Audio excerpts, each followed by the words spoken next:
Just how will Joe Biden pull out of the presidential race?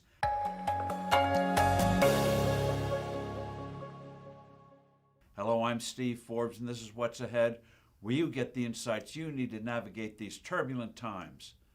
President Biden's supercharged State of the Union address a few months ago quieted talk among Democrats about forcing him to drop his bid for a second term. But the quieting was only temporary.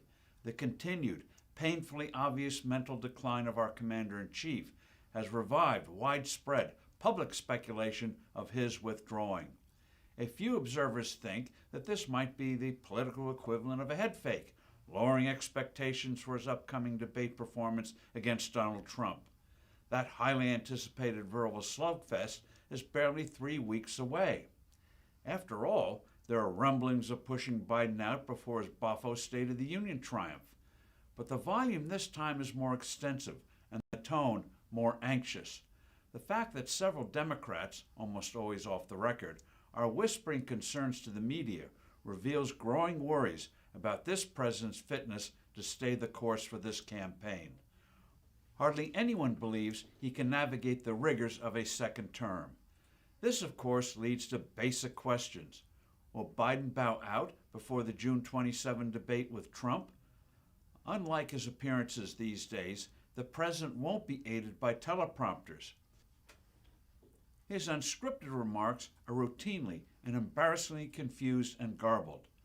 Would a combination of anger, which might fuel a temporary clarity of mind, extensive rehearsals, and some exotic elixirs enable Biden to complete a 90-minute debate, especially since the likely moderators would be on his side and former President Trump might overplay his hand? Perhaps this is what certain White House aides and the powerful, highly influential First Lady are counting on. It's a high risk, however. A fumbling performance would make a subsequent pullout particularly humiliating. Even if Biden makes it through the June 27 challenge, his continuing decline in public and private meetings will fire up ever-deepening misgivings among voters, knowing a ballot cast for Biden would be a ballot cast for Kamala Harris, sooner rather than later for her to sit in the Oval Office. When Biden steps down, who would replace him and how?